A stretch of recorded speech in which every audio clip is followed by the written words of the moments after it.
एक ही धाम है जहां पर सबका लेवल बराबर है, कोई ऊंचा नहीं कोई नीचा नहीं है। इसीलिए उसको शंकर भगवान को अगर दक्ष पर करो रे ए करमाला वालो 6 घंटा करो और 6 घंटा भजन नहीं कर सकते तो कम से कम 3 घंटा करो, पर भजन जरूर करो। 3 घंटा अगर तुम भजन नहीं कर सकते तो कम से कम 1.5 घंटा करो। 1.5 घंटा नहीं कर सकते तो कम से कम आधा घंटा तो अरे बोलो तो जरूर करो। और शिव महापुराण की कथा कहती है अगर आधा घंटा भजन नहीं कर सकते तो 15 मिनट करो, पर भजन जरूर करो। 15 मिनट नहीं कर सकते तो 5 मिनट करो, 5 मिनट नहीं कर सकते तो 2 मिनट करो, 2 मिनट नहीं कर सकते तो 1 मिनट करो, और 1 मिनट भी नहीं कर सकते तो चुल्लू भर पानी में डूब मरो। उसके सिवाय कोई साधन है ही नहीं। 24 घंटा परमात्मा ने दिया और वो भी भजन के लिए दिया कि तुम भजन करो, स्मरण करो, पुण्य करो, नाम जाप करो, कीर्तन करो, नाम स्मरण करो। और तुम 1 मिनट भी अगर भगवान के लिए नहीं निकाल सके, 1 मिनट भी तुम परमात्मा को नहीं दे सके तो तुम्हारा जीवन बेकार है। परंतु कभी कभी सोचने में आता है चुल्लू भर पानी में डूब मरो, तो इतना बड़ा मनुष्य चुल्लू भर पानी में कैसे डूब के मरे? इसको तो नदी भर के पानी चाहिए,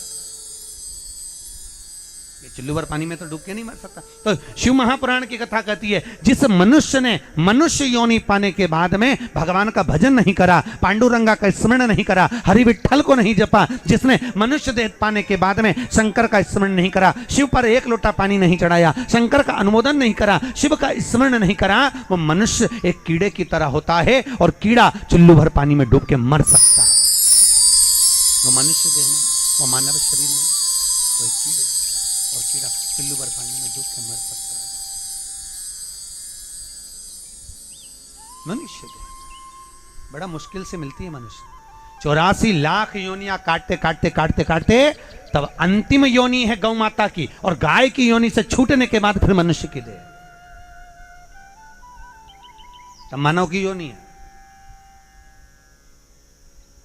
कीट पतंगा चींटी झिंगुर ऐसे बढ़ते जाओ बढ़ते जाओ।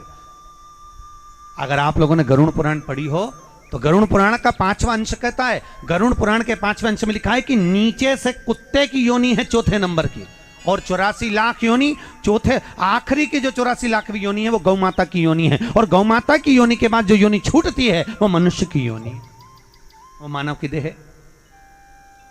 तो जरा विचार करिए कितनी योनियां काटने के बाद अपन मनुष्य योनि में आए। इसीलिए श्रीमद् भागवत में शास्त्र कहता है, जड़ भरत के चरित्र का जब श्रीमद् भागवत में वर्णन किया तो हिरण की योनि का चरित्र का वर्णन किया, और हिरण की योनि से छूटने के बाद मनुष्य योनि का चरित्र वर्णन किया। क्यों कहा?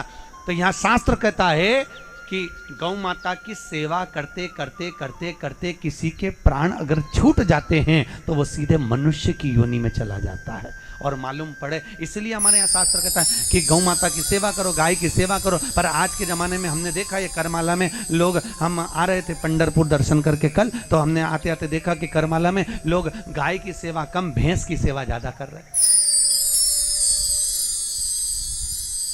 बहुत बहुत भैंस बंधी हुई थी पूरे यहाँ से वहाँ तक में। हाँ, आप देखना कभी जाते जाते जिसकी यहाँ देखो वहाँ भैंस बंधी, गाय थी 2 भैंस थी 4। अच्छा ईमानदारी से बोलो, गाय का जो बेटा होता है, गाय का जो बछड़ा होता है उसको क्या कहते हैं? जम के बोलो। बेल। बेल को कहते हैं नंदी। नंदी पर कौन बैठता है? जम के बोलो जरा, कौन बैठता है? भगवान शंकर।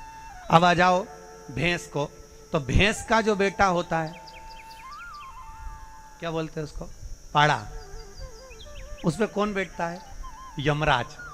अब सिफारिश का जमाना है, आज के जमाने में सिफारिश बगैर काम नहीं होता, सिफारिश बगैर एडमिशन नहीं होता, तो सिफारिश बगैर तो नौकरी नहीं मिलती। अब तुमने गौ माता की सेवा करी और गाय की सेवा करते करते करते करते तुम्हारे प्राण छूट गए, तो भगवान शंकर से नंदी कहेगा भोलेनाथ इसने मेरी माँ की बहुत सेवा करी, इसको जरा बैकुंठ तो लिया। और मान लो तुमने भैंस की बहुत सेवा करी, तो भैंस का जो छोरा है ना पाड़ा, वो यमराज से कहेगा इसने मेरी माँ भैंस की बहुत सेवा करी, जरा इसको नरक में तो लिया। अब मर्जी तुम्हारी, तुम गाय की करो भैंस की करो, तुम्हें जहां जाना हो तुम उसकी करो, मन और निवेदन है। अंतिम बिंदु है गौ माता, अंतिम। इसलिए शास्त्र कहता है कि गौ माता की सेवा करो रे, सेवा करो तो मेवा मिले रे। गौ माता की सेवा करो, अपने प्राणों को त्याग। और अंतिम बिंदु गाय, और चौथे नंबर की योनि है वो है कुत्ता की योनि। कौन सी योनि है? जम के बोलो, कुत्ते की। इसीलिए शास्त्र कहता है सवेरे सवेरे दुनिया के लोग मॉर्निंग वॉक में कुत्ता घुमाने के लिए जाते हैं सुबह सुबह, और मालूम पड़े कुत्ता घुमाते घुमाते और अटैक आ गया, शुगर बढ़ गई, ब्लड प्रेशर बढ़ गया, या एक्सीडेंट हो गया मान लो, और प्राण छूट गए, तो अब तुम्हारे प्राण कुत्ता घुमाते घुमाते छूटे और तुम्हारा ध्यान उस कुत्ते में लगा रहा, तो कुत्ते को ध्यान करते करते अगर मरोगे तो कौन सी योनि मिल गई? अरे बोलो तो, कुत्ता की। अब कुत्ता की योनि चौथे नंबर की, काटते काटते चौथे नंबर की योनि के बाद कुत्ता के बाद बनना पड़ता है जुआ, जो सिर में जू पड़ती है वो बनना पड़ता है, और जू के बाद बनना पड़ता है इल्ली, इल्ली के बाद में जो नदी में नाले में जो काई जम जाती है, उस काई में जो कीड़ा पड़ जाता है, उस कीड़े की योनि। उसके बाद ये योनियां छूटते छूटते छूटते छूटते छूटते छूटते तब मनुष्य की योनि आती, अंतिम योनि है मनुष्य की।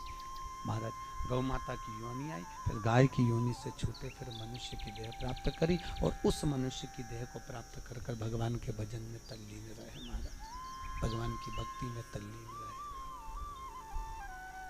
मनुष्य बड़ी मुश्किल से, बड़ी कठिनता से प्राप्त होती है। 84 लाख योनियां काटो तब मानव के